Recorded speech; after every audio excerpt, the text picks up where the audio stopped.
setiap tahunnya kita dialokasikan anggaran yang ketika dibandingkan dengan kabupaten kota tetangga, ya alhamdulillah.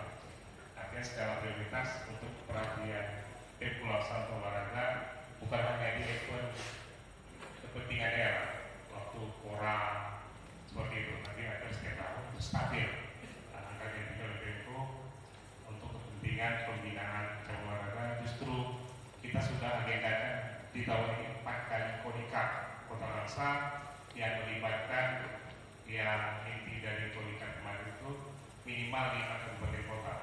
Alhamdulillah hampir 7 kabupaten dan 8 kabupaten kota justru tambah Setabat dan Langkat ikut serta dalam meramaikan event konika Kota Langsa di Kota Langsa.